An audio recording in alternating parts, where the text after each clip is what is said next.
Welcome to stock insights. நம்ம சேனலில் இன்றைக்கி டெய்லி மார்க்கெட் நியூஸோட அப்டேட்ஸ் தான் பார்க்க போகிறோம். நான் செபி ரிஜிஸ்டர் அட்வைசர் கிடையாது. நீங்கள் இன்வெஸ்ட்மெண்ட் பண்ணுறதுக்கு முன்னாடி உங்கள் ஃபினான்ஷியல் அட்வைசர் கிட்டே கேட்டுட்டு இன்வெஸ்ட்மெண்ட் பண்ணுங்கள். இந்த ஸ்டாக் நியூஸ் நான் எதுலேருந்து எடுத்திருக்கேன்னா மணி கண்ட்ரோல்லேருந்து எடுத்திருக்கேன்.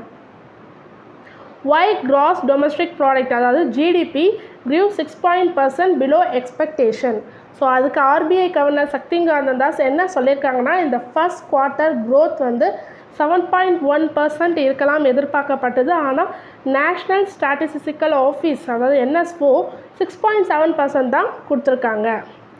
எதனால் அப்படின்னு பார்த்தீங்கன்னா, ஜிடிபியோட க்ரோத் காம்போனன்ட்ஸ் என்னென்னா consumption, investment, manufacturing, services and construction. So இது எல்லாமே நல்லா க்ரோத் ஆகிருக்கு. 7% நல்லா க்ரோத் ஆகிருக்கு. மோர் தென் 7% நல்லாவே க்ரோத் ஆகிருக்குன்னு சொல்லியிருக்காங்க. ஆனால் 2 கீ ஃபேக்டர்ஸ் டிப் ஆகிருக்குன்னு சொல்லியிருக்காங்க. எதுனா கவர்மெண்ட் எக்ஸ்பெண்டிச்சரும் அக்ரிகல்ச்சரும் டிப் ஆகிருக்குன்னு சொல்லியிருக்காங்க. ஸோ போத் சென்ட்ரல் கவர்மெண்ட்டும் சரி ஸ்டேட் கவர்மெண்ட்டும் சரி எக்ஸ்பெண்டிச்சரில் அவங்க ரொம்ப கம்மியாக இருக்காங்கன்னு சொல்லியிருக்காங்க. எக்ஸ்பெண்டிச்சரில் அக்ரிகல்ச்சர் வந்து 2% தான் க்ரூ ஆகிருக்கு அப்படின்னு சொல்லியிருக்காங்க. ஸோ இதில் என்ன எதிர்பார்க்குறாங்கன்னா, இவங்க இனிமேல் கவர்மெண்ட் எக்ஸ்பெண்டிச்சர் இனிமேல் பிக்கப் ஆகும்னு எதிர்பார்க்குறாங்க. கம்மிங் குவார்ட்டர்ஸில் இன்க்ரீஸ் ஆகும்னு எதிர்பார்க்குறாங்க. ஸோ அதுக்கான சப்போர்ட் ஆர்பிஐ ப்ரொவைட் பண்ணுவாங்கன்னு சக்திகாந்த தான் சொல்லியிருக்காங்க. ஸோ அதில் அவங்க கான்ஃபிடெண்ட்டாக இருக்காங்க. அது மட்டும் இல்லாமல் ஆனுவல் க்ரோத் ரேட் வந்து 7.2% ஆர்பிஐ கம்மிங் குவார்ட்டர்ஸில் அச்சீவ் பண்ணும் அப்படின்னு சொல்லியிருக்காங்க சக்திகாந்த தாஸ் அவர்கள். சீஃப் எக்கனாமிக் அட்வைசரான நாகேஸ்வரன் என்ன சொல்லியிருக்காங்கன்னா, இந்தியா வந்து ஈஸியாக அச்சீவ் பண்ணிடலாம் 6.5லேருந்து 7% of GDP growth for the financial year 25க்கு அப்படின்னு சொல்லியிருக்காங்க.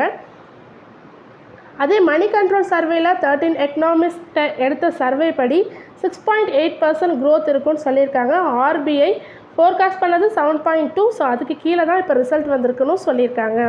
மோடிஸ் என்ன சொல்லியிருக்காங்கன்னா, இந்தியாவோட எக்கனாமிக் க்ரோத் வந்து 7.2% ஃபார் 2024 அண்ட் 6.6% ஃபார் 2025 சொல்லியிருக்காங்க. ஆனால் அது இயர்லியராக அவங்க என்ன சொல்லியிருந்தாங்கன்னா 6.8% ஃபார் 2024 அண்ட் 6.4% ஃபார் 2025 கொடுத்துருந்தாங்க. ஸோ அதுலேருந்து இப்போ அவங்க இன்க்ரீஸ் தான் பண்ணியிருக்காங்க மோடிஸ் இந்தியாவோட ஜிடிபி ரேட்டை. செபி நியூ எஃப்என்ஓ கிரைட்டீரியா சொல்லியிருக்காங்க. என்னென்னு பார்க்கலாம். செபி இம்ப்ளிமெண்ட் பண்ணியிருக்காங்க new eligibility criteria for stocks in FNO செக்மெண்ட்டில். ஸ்டாக்ஸ் இன் எஃப்எம்ஓ செக்மெண்ட் வந்து எதெல்லாம் க்ரிட்டீரியா அவங்க சொன்ன க்ரிட்டீரியாவை மீட் பண்ணலையோ for 3 consecutive months on rolling basis அதெல்லாம் ரிமூவ் பண்ணப்படும் சொல்லியிருக்காங்க.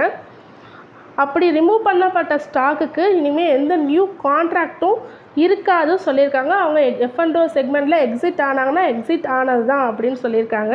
ஸோ என்னென்ன க்ரைட்டீரியான்னு பார்த்தீங்கன்னா, stocks median quarter sigma order size வந்து ப்ரீவியஸாக 25 lakhs சொல்லியிருக்காங்க.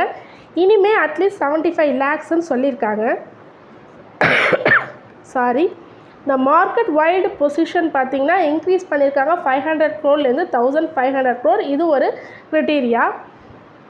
நெக்ஸ்ட்டு பார்த்திங்கன்னா, ஸ்டாக்கோட average daily delivery value in cash மார்க்கெட்டில் மட்டும் 10 crore-லேருந்து 35 crore இன்க்ரீஸ் ஆகிருக்கு. அதாவது மினிமம் அட்லீஸ்ட் 35 crore இருக்கணும் இனிமேல் கேஷ் மார்க்கெட்டில் அவங்களோட டெலிவரி வேல்யூ, அந்த ஸ்டாக்குக்கான டெலிவரி வேல்யூ சொல்லியிருக்காங்க, ஆவரேஜ் டெலிவரி வேல்யூ. ஸோ இதெல்லாம் கன்சிடர் பண்ணி பார்க்குறப்ப ஐஏஎஃப்எல் என்ன சொல்லியிருக்காங்கன்னா, 23 ஸ்டாக்ஸ் வந்து இதுலேருந்து எக்ஸ்க்ளூஷன் ஆகலாம் அப்படின்னு சொல்லியிருக்காங்க. அதாவது வெளியில் எலிமினேட் ஆகலாம்னு சொல்லியிருக்காங்க. எந்தெந்த ஸ்டாக்ஸ்ன்னு பார்த்தீங்கன்னா,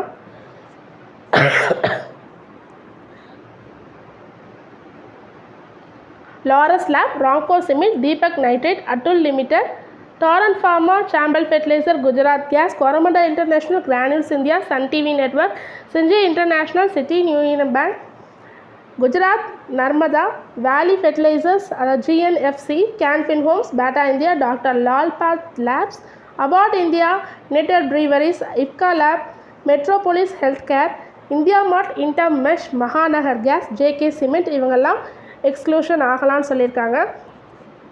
அதே நுவாமா என்ன சொல்லியிருக்காங்கன்னா, 18 ஸ்டாக் வந்து ரிஸ்கில் இருக்குது, எக்ஸ்க்ளூஷன் ஆகலாம்னு சொல்லியிருக்காங்க. 5 ஸ்டாக்ஸ் இன்க்ளூட் ஆகலாம்னு சொல்லியிருக்காங்க. ஸோ 18 ஸ்டாக்ஸ் என்னென்னலாம் எக்ஸ்க்ளூஷன் பார்த்தீங்கன்னா, Abbott India, Sun TV Network, அதே Metropolis Health Care, Ipca Labs, Gujarat Gas, Granules India, Can Fin Homes, Mahanagar Gas, Atul, GNFC, Bata India, United Breweries, Syngene, City Union Bank, IDFC, Coromandel International and India Mart, Intermesh வெளியேறலாம். Zomato, Adani Green, Jio Financial, DMart, Tata Technologies include ஆகலாம் சொல்லியிருக்காங்க F&O செக்மெண்ட்டில். தொடர்ந்து இதுமாரி உங்களுக்கு யூஸ்ஃபுல்லான information வேணால் மறக்காமல் நம்ம சேனலை சப்ஸ்கிரைப் பண்ணுங்கள், பெல் ஐக்கான் கிளிக் பண்ணுங்கள், லைக் அண்ட் ஷேர் பண்ணுங்கள். தேங்க்யூ.